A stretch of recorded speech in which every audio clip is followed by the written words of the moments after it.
Thank you, Sarah, for the introduction, and good morning, everyone. To jump right in, today I'm going to talk about the background of this project, the methods, my analysis, and I'm going to go into recommendations of things I've learned based on my time on the project. So starting off, this is a remote camera trap project. Our site location is in Waterton. For anyone who's not familiar, Waterton Lakes National Park is in the very southwest corner of Alberta, backs onto that BC border as well as that Montana border below. It's about a 3-hour drive from Calgary. So the very origin of this project and what it eventually snowballed into is the long-toed salamander, specifically the population in Waterton Lakes National Park that breeds in Lynette Lake. So a little bit of history about these guys. They are amphibians, so they spend time in both terrestrial environments and aquatic environments. These guys specifically overwinter in this terrestrial area. It's a little bit of a hill, kind of turning into a mountain. They cross this highway come spring into Lynette Lake. That is where they breed. They spend their summer there, and then in the fall, they cross back. So this highway is the main entrance road into Waterton. It's very busy. It's used pretty often. We have the park entrance on this side and then the town site on this side. So very well traveled. This population went undetected until the early 1990s. Construction was done on this highway to add sidewalks and enter new curbs onto the highway. And when the salamanders went to complete their migration, they were not able to get up and over the curbs to complete their migration on the highway. So people were actually finding heaps of salamanders on the side of the road, and they're scooping them up, bringing them over. So that's when this population was first recognized, and work was done in 1994 to characterize the population. Between 1994 to 2009, there was a 65% decline in the population. Majority of that decline was attributed to road mortalities from the park biologists. So because this was an increasing issue, they installed 4 reptile and amphibian tunnels in 2008. And these tunnels just run east to west, kind of along here, for the salamanders to go under, complete their migration, and not get ran over. So as this population continued to be studied, they found that salamanders are using the tunnels, but attempted camera traps showed that there's a lot more using the tunnels than just the salamanders. Previous camera trap data completed by people studying the salamander population did not work as well as they would like it to. So I'm going to talk a little bit about our camera traps and why they're different, what makes them so unique. So at the top, we have a regular motion sensing camera. Motion sensing cameras are really good for picking up things that have a little bit of a higher body heat signal. So endotherms such as ourselves, small mammals, rodents, but they're not as good for those ectotherms, so those amphibians and reptiles, which is not ideal when we're tracking salamander movement. So we have something, it's called a HALT, stands for Hobbs Active Light Trigger, and it has a light beam running end to end. And anytime anything interrupts that light beam, so something goes on top of it, it gets the camera to take an image. So this way, even if we're not picking up the salamanders by the motion sensing cameras, we have this HALT to trigger the camera to take pictures when something is moving over it. So that way we're bypassing the issue of low detectability for those salamanders.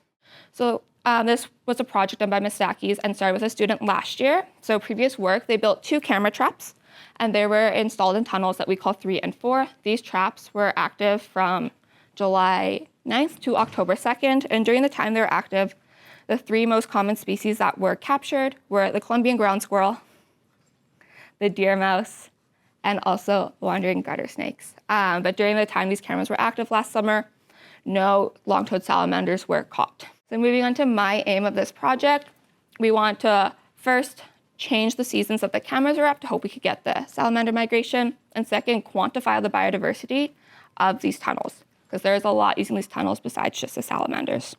So moving on to the work I've done on this project, I constructed 2 camera traps and installed them. I did site checkups throughout the summer, and we ended up removing all 4 tunnels in October.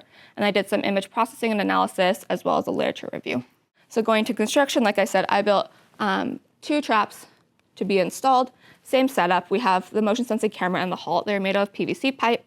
And then to make sure everything was good and they'd be ready to put in the tunnels, I used a small household mammal just to make sure everything was working. And once it was time to set them up in Waterton. The traps that I built were put in tunnels 1 and 2. And then over the winter, the previous traps were left in tunnels 3 and 4.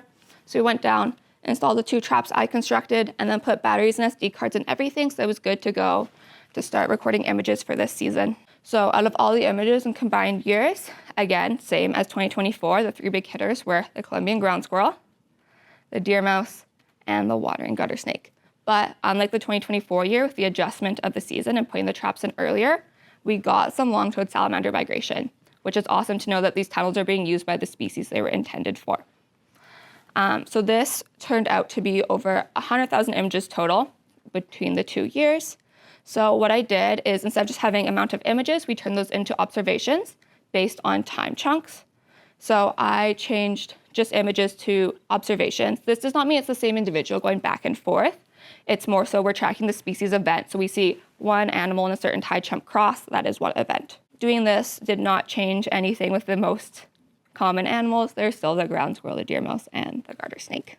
But enough talking about those. Some other animals that were caught on these images besides the top 3 were the least chipmunk, shrew, water vole. Some of these images are hard to see, it's a little dark. This is a boreal toad, 13-line ground squirrel, our salamanders, of course, and just a category of unidentified insects.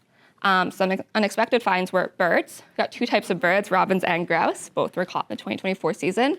This image is really hard to see, but it is a coyote peeking his nose through. So that's the biggest thing we found in the tunnels. Down here's a different type of salamander. It's a tiger salamander.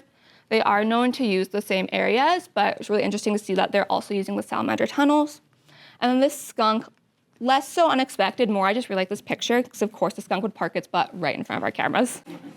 So moving into the directions of the cameras, because this becomes important for our analyses, like I said, there's 4 tunnels, each have a camera in them. In tunnel 1, we have the camera on the east side, represented in green. The east side is just backing onto Lynette Lake. In tunnel 2, we have a camera on the west side, kind of backing into this hilly, turning into a mountain area. Tunnel 3, again on the west side. And then tunnel 4, we come back to the east side. So why it becomes important is running west to east. So down that mountain, a little bit of a slope before we get to the lake. There is a slope, so anytime water comes through, it pushes dirt, debris, other things that may be found in the tunnel onto these traps, and it has caused some malfunctions.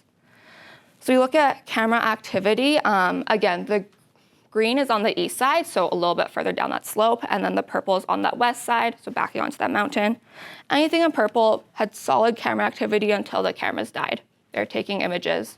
Anything in green on the east side, lots of problems. You can see them up here, see them down here. And that's just because of location. We have lots of malfunctions with those cameras. So looking at the camera in tunnel 4, this one was active both in 2024 and 2025. Bigger issues in 2024, the halt was actually fully moved out of the frame by the water. When water came through the tunnel in 2025, we tried to fix this a little bit. And so the halt did remain in place even when water flooded it. Camera 1, however, not the same story. Very, very little activity. So now I just have a montage of all the struggles for the camera in tunnel 1. This is a highlight reel. There was many more. First, we had water come in and it pushed all this dirt and debris up onto the halt. That essentially caused it to trigger images constantly until the camera died. So I did my site checkup. We cleared it off. Water came through again. It then pushed the sticks onto the halt. Same thing, it triggered. And also, it just became full of pollen at one point. This is an issue that didn't happen in any other tunnel. So looking at usage between tunnels, we wanted to see if there was preference between tunnels. And while there may be, it would be hard to do just because we have the different amount of camera days that work well. So looking at our species that are found in all 3 tunnels, we use the Columbian ground squirrel as an example. In the 2025 year, if we assume there'd be even use between tunnels, we should expect 73 ground squirrels per tunnel. This is obviously not the case. And part of this could have been due to the amount of working camera days. So we wanted to fix that. So tunnel 1 had 22 working days, very low. So I standardized this by subsampling 22 days out of all the data sets. And when I did that, we still didn't have even use. So this tells us, even with subsampling, there is preference for a tunnel. I ran a chi-square test, and our null hypothesis was that there would be even use. Obviously did not happen based on the p-value and just the numbers on the screen. So moving into doing biodiversity metrics, because we had so little working days in the camera in tunnel 1, I actually had to remove that tunnel. We only had 22 working days, and it just wasn't enough. So by omitting this tunnel for biodiversity, I lost a total of 306 observations. Most of those were deer mouse. So if biodiversity metrics, there's 4 different tests that I did. The first one was richness. So that just looks at the different amount of species that we found. The next one is evenness. This looks at the balance of species abundance. This number ranges 0 to 1, 1 being the most even community. I then looked at the Shannon index. This measures biodiversity, but takes into account richness and evenness. So the higher the number gets, the more rich and even this community is. This number starts at 0. So if we had 1 species, be 0, not very rich, not very even. This number does not have an upper limit. The number often gets bigger as the communities get bigger. So for my statistic, I ran the tunnels. Our communities were not that big, so our highest number was 2. What this shows is tunnel 3 is the most diverse tunnel with the highest evenness and richness in the tunnel, and then tunnel 2 ending with tunnel 4. I also looked at the Simpson index. This was the Simpson biodiversity index, which is also known as the inverse Simpson.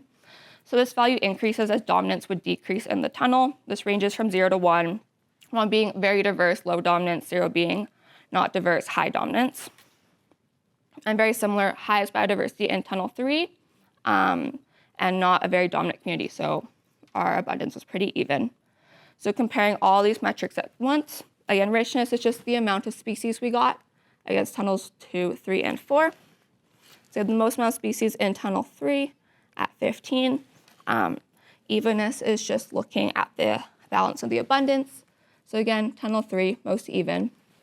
Our Shannon, there's diversity with the evenness and richness, most diverse, tunnel 3. And Simpson was that biodiversity against dominance, again, low dominance, most diverse in tunnel 3. So tunnel 3 is the winner. It was the most used. Why is that? There's a few different reasons. One is the camera direction. If you remember, this camera was on the west side. So even while we account for subsampling, this camera, from what it looked like, no water got in the way, no pollen got in the way, no sticks got in the way. So it's very likely for species to enter. We didn't track full enter and exit. We just had cameras on one side of the tunnel. So it had the most activity and it looked the most appealing for species to enter. Going to that is tunnel appeal.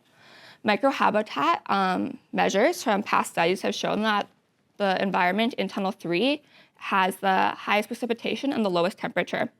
So ideal for those amphibians and also just ideal for most animals in the summer. Also is the slope exiting of tunnel 3. So this is me working on tunnel 1. You can see it's a very steep slope. So we have our small mammals, rodents, and amphibians, very steep slope for them to get down to Lynette Lake. Right, so look at this image.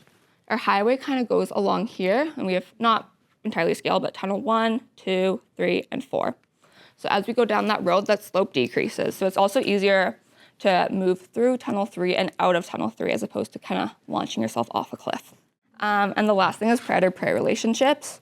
There's a lot of known predator-prey interactions that were very close in time to each other. So this could be something that's influencing the use of the tunnel.